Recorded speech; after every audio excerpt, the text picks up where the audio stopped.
मिलता तब तेरे को नहीं लौटेंगे। गलत बात। जब तक तोड़ेंगे नहीं, जब तक छोड़ेंगे नहीं। तो हेलो दोस्तों, स्वागत है आपका छोटा सा यूट्यूब चैनल जिसका नाम है अमन एकेडमी में। मैं आपका छोटा सा भाई आज फिर से लेकर आ गया हूँ 12th हिंदी का ऑब्जेक्टिव। आशा नहीं बल्कि पूरा विश्वास है कि अगर आप इस वीडियो को देख लीजिएगा पूरा शुरू से अंत तक, तो आपको इस चैप्टर से रिलेटेड कोई भी ऑब्जेक्टिव में कोई भी डाउट नहीं रहेगा। आप इस पूरे वीडियो को आसानी से देखिए। ये आपको चैप्टर नंबर 2 जिसका नाम है उसने कहा था, हम इसको ऑलरेडी पढ़ा रखे हैं। और आप अगर नहीं इस चैप्टर को पढ़े हैं तो आप मेरे YouTube चैनल पर जाइए और वहां पर देखिए, हम इसके 2-3 पार्ट में ये वीडियो बना कर पढ़ा दिए। आज हम इसका ऑब्जेक्टिव सोल्व करवाने के लिए आए हैं। अगर आप चाहते हैं कि इस चैप्टर का पूरा ऑब्जेक्टिव किसी भी बुक में हो बन जाए, तो आप मेरे वीडियो को शुरू से लेकर अंत तक देखिए, एक भी ऑब्जेक्टिव नहीं छूटेगा, ये आपसे हम वादा करते हैं। चलिए सबसे पहले आते हैं क्वेश्चन नंबर 1 में आते हैं। इक्के वाले किसके पीठ पर कोड़े बरसाते हैं? आंसर होगा घोड़े की पीठ पर। दूसरा नंबर ऑब्जेक्टिव है, इक्के वाले नाक की सीध में क्यों चलते हैं? इक्के वाले नाक की सीध में क्यों चलते हैं? आंसर होगा मन में संसार भर की ग्लानि होने के कारण। क्वेश्चन नंबर 3 में आते हैं, इक्के वाले लोगों के रास्ते से हटाने के लिए किन शब्दों का प्रयोग करते हैं? यानी कि गाड़ी वाले जो है, जब रास्ते पर कोई लोग आ जाता है तो उसको हटाने के लिए क्या बोलता है? जिसे बिहार में बोलते हैं हटने छोड़ा मरिए जी मैंने तो, लेकिन वहां क्या बोलते हैं अमृतसर में? तो देखिए वहां बोलते हैं बच्चों खालसा, हटो भाई, हटो बादशाह। इन शब्दों का प्रयोग करते हैं इक्के वाले जब रास्ते पर कोई आ जाता है तो उसको हटाने के लिए।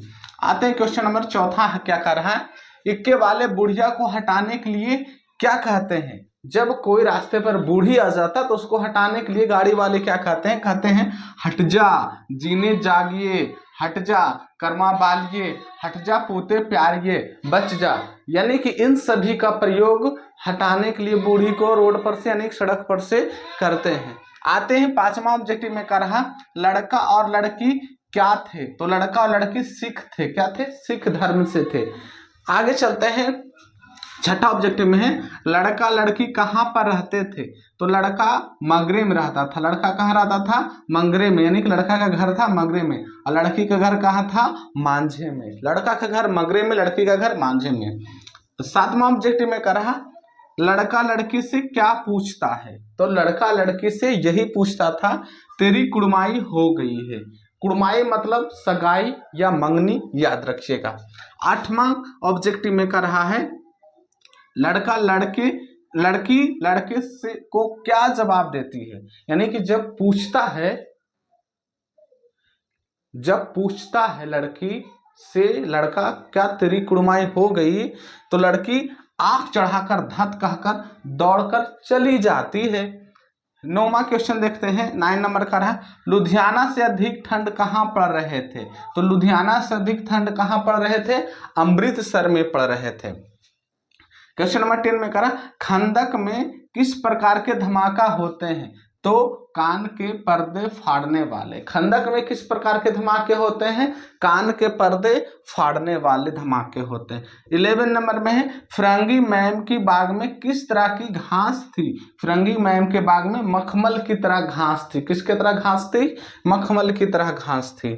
12 में आते हैं, अमृतसर में कितने जल जले थे? तो अमृतसर में टोटल 25 जल जले थे। अमृतसर में कितने जल जले थे? अमृतसर में 25 जल जले थे।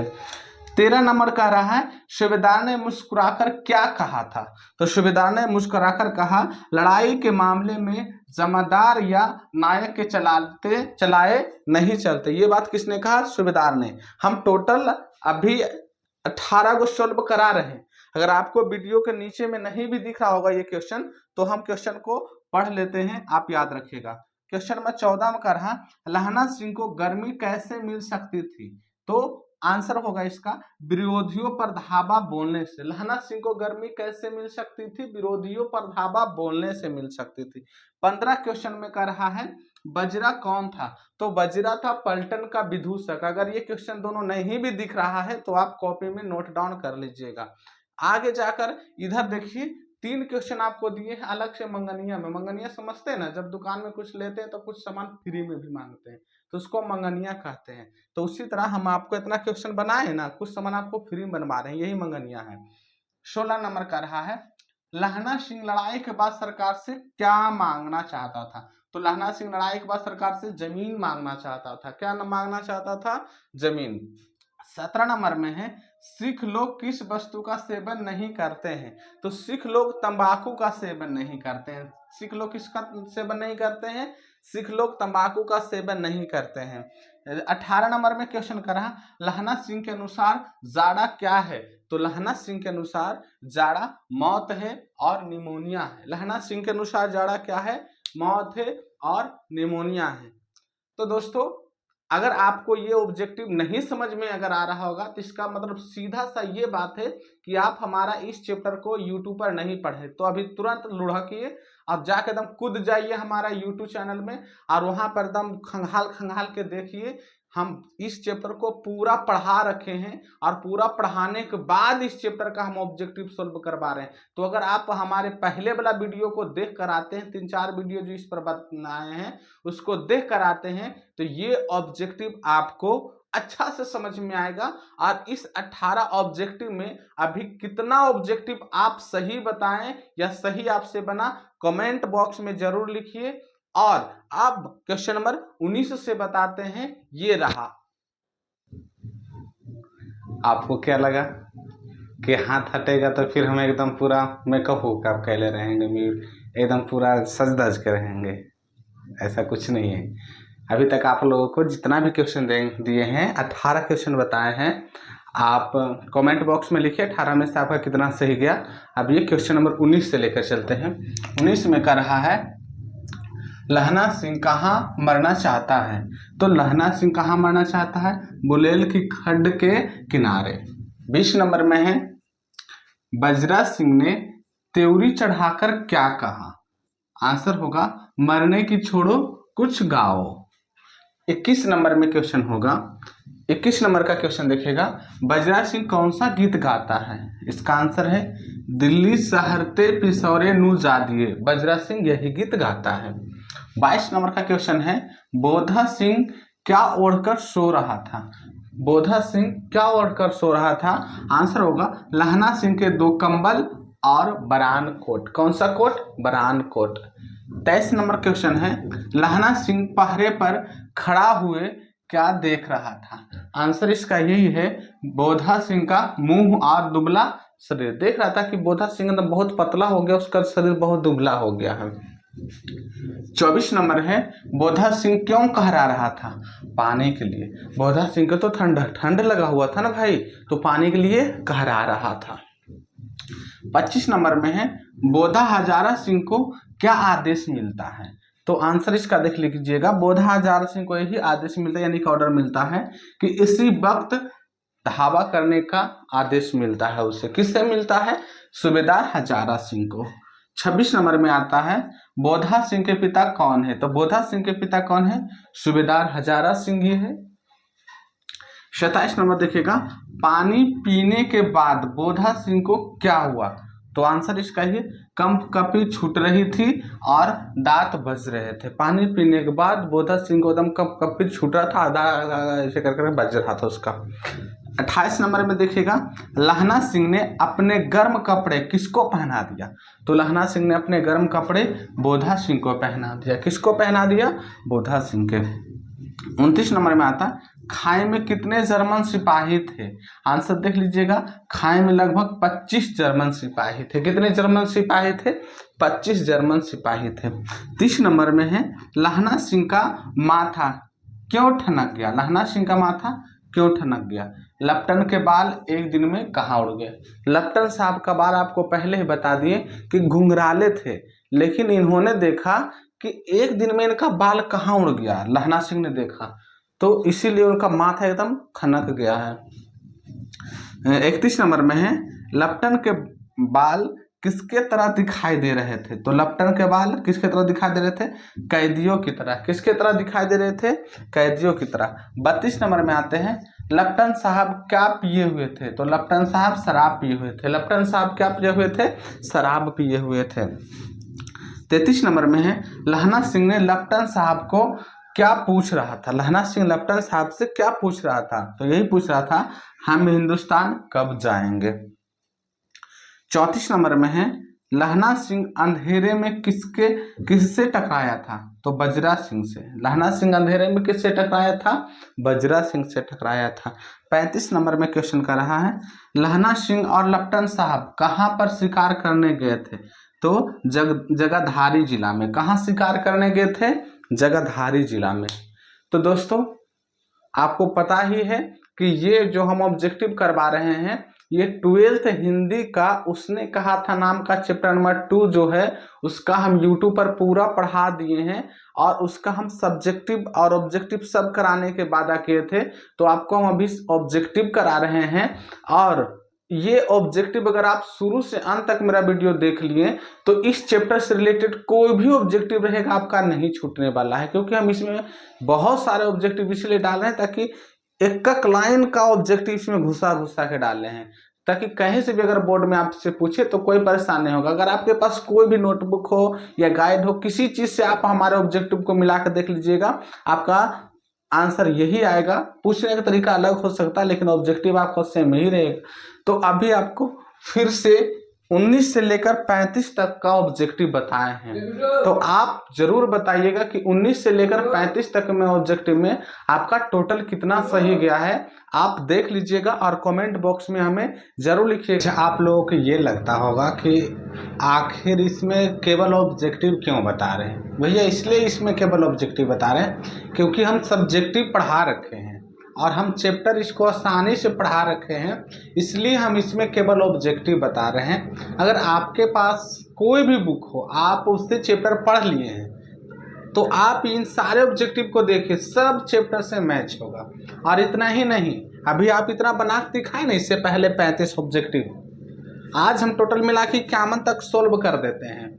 और इसके अगला वीडियो में आप तैयार रहिएगा, कुछ हम HW देंगे, ऑब्जेक्टिव का ही 10 से 20 क्वेश्चन रहेगा, केवल आपको उसका आंसर जरूर बताना है उसका HW में। हम देखते हैं कि आप लोगों की कैसे तैयारी, आप कहीं से किसी भी कोचिंग से आप ऑफलाइन या ऑनलाइन क्लास कर रहे हैं तो कोई दिक्कत नहीं है, लेकिन हम जो HW आपको देंगे आप उसमें बना के दिखाइएगा कि कितना आपका सही जाता है। फिलहाल हम आगे ऑब्जेक्टिव बता रहे हैं। 35 के बाद 36 नंबर में कर रहा है, लेफ्टिनेंट साहब की वर्दी पहनकर कौन आया था? इसका आंसर होगा एक जर्मन सिपाही। लेफ्टिनेंट साहब की वर्दी पहनकर कौन आया था?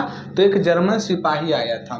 37 नंबर को हम देखते हैं, लहना सिंह ने बजरा सिंह को क्या आदेश दिया? तो लहना सिंह ने बजरा सिंह को कहा था, पलटन के निशान देखते देखते चले आओ। लहना सिंह ने बजरा सिंह को क्या कहा था?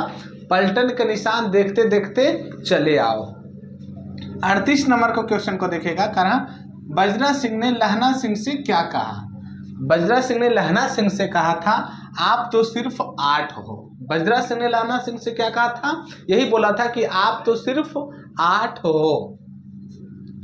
39 नंबर क्वेश्चन देखते हैं, लहना सिंह ने बजरा सिंह को क्या जवाब दिया? तो उसने जवाब दिया था कि 8 नहीं 10 लाख। क्या बोला? 8 नहीं 10 लाख। एक अकालिया सिख 1.25 लाख के बराबर होता है। एक अकालिया सिख कितने लोगों के बराबर होता है? तो 1.25 लाख के बराबर होता है। 40 नंबर का क्वेश्चन कह रहा है, लहना सिंह ने उल्टी बंदूक से किस पर वार किया?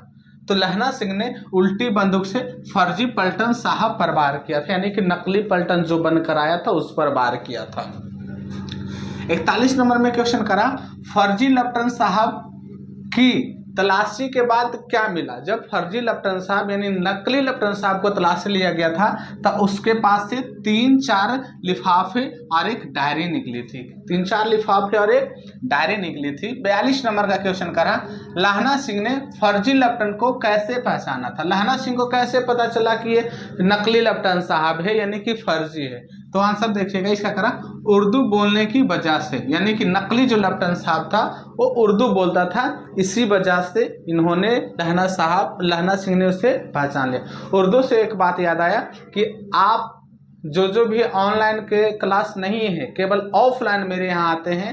और अगर आप चाहते हैं कि उर्दू की पढ़ाई करें तो हमारे ऑफलाइन क्लास में उर्दू की भी व्यवस्था हो गई है। अगर कोई भी स्टूडेंट हमारे ऑफलाइन क्लास से उर्दू पढ़ना चाहते हैं तो आप आके मेरे यहाँ उर्दू का क्लास भी कर सकते हैं। जिनका सब्जेक्ट उर्दू का है आप बिल्कुल आइए, आपको जीरो से लेकर उर्दू पढ़ने के लिए सिखाया जाएगा।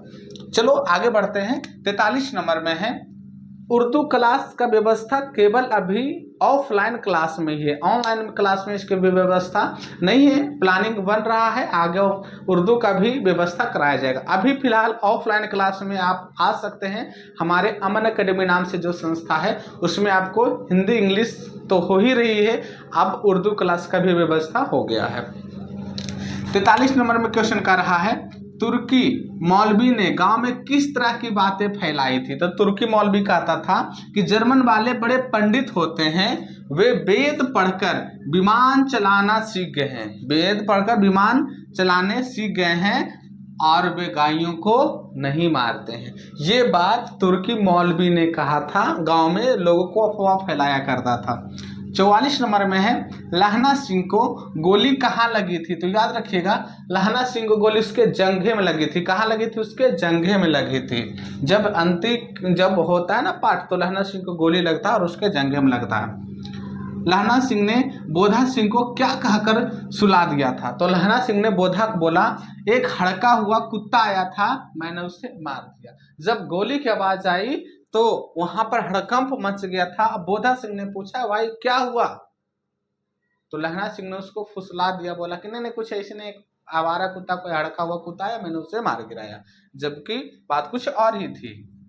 46 नंबर में कह रहा जर्मन सिपाही चिल्लाकर कहाँ घुस गया था। तो जर्मन सिपाही चिल्लाकर खाई में घुस गया था। जर्मन सिपाही चिल्लाकर कहाँ घुस गया था बाबू? खाई में। 47 नंबर में है जर्मन दो चक्की के पट्टों को कैसे फंस गए थे। दो चक्की के पट्टों में कैसे फंस गए थे? तो देखिए कैसे फंस गए थे, पीछे से सूबेदार और सामने से लहना सिंह के हमले से। पीछे से सूबेदार आ रहा था और सामने से लहने सिंह आ रहा था, उसके पीछे में ये बीच में ये फंस गया था पीछे में। 48 नंबर का रहा लड़ाई खत्म होने पर दोनों तरफ से कितने सैनिक की मौत हो गई। जब लड़ाई पूरा खत्म हुआ तो कितने सैनिक की मौत हुई। तो याद रखिएगा जर्मन से 68 सैनिक 68 सोल्जर, जर्मन से 68 सैनिक मारे गए और सिख 15। सिख कितने सैनिक मारे गए? 15 सैनिक मारे गए। 49 नंबर में देखिएगा लड़ाई के समय किस प्रकार का चांद निकल आया। तो लड़ाई के समय एक ऐसा चांद निकला जिसके प्रकाश से संस्कृत कवियों का दिया हुआ नाम सार्थक होता है। 50 नंबर में है आपका लड़ाई के समय हवा कैसे चल रही थी। तो लड़ाई के समय कैसा हवा चल रही थी, थोड़ा सा इसका उच्चारण ध्यान से कीजिएगा। दंत विनोपदेशाचार्य जैसी, किसके जैसा? दंत विनोपदेशाचार्य जैसा। आप इन सभी को हिंदी शब्दों को नहीं समझ रहे होंगे तो आप हमारे YouTube पर जो इसका वीडियो डाला हुआ सब्जेक्टिव को और चैप्टर जो पढ़ाए ध्यान से पढ़ लीजिएगा, उसमें एक एक बातों को हम बताए हैं। 51 नंबर आते हैं और ये इस चैप्टर का ये लास्ट ऑब्जेक्टिव भी है जो कर रहा है सूबेदार ने लहना से क्या कहा। तो सूबेदार ने लहना से क्या कहा देखिएगा, बोला था तू ना होता तो हम सब मारे जाते, तू ना होता तो हम सब मारे जाते। तो दोस्तों ये मेरा छोटा सा प्रयास रहा इस पूरे चैप्टर से हम आपको 51 ऑब्जेक्टिव VVI ऑब्जेक्टिव जो भी है छाट के आपको एक ही वीडियो में डाल दिए हैं ताकि आपको और कहीं की वीडियो देखने की जरूरत न है। आप परेशान मत होइए, अगर और भी कोई इससे ऑब्जेक्टिव बनता है या इससे कोई भी ऑब्जेक्टिव छूटा है तो आपको नेक्स्ट वीडियो में जो हम आपको HW के रूप में देंगे वो HW भी कहलाएगा और उसका आंसर भी हम खुद ही बता देंगे। उसमें आपको 15 से 20 ऑब्जेक्टिव और मिल जाएगा, उसमें आपको खुद से जवाब देना होगा कि कितना आप सही जवाब देते हैं, ये हम देखना चाहते हैं। तो ये उसने कहा था ऑब्जेक्टिव का टोटल सॉल्यूशन हम एक ही वीडियो में कर दिए हैं। कैसा लगा ये हमारा वीडियो जरूर कमेंट बॉक्स में लिखिएगा और आप किस क्लास में हैं और कौन सा सब्जेक्ट पढ़ाना चाहते हैं आप जरूर हमें बताइए ताकि हम आपके लिए कुछ सेवा कर सकें। तब तक के लिए जय हिंद।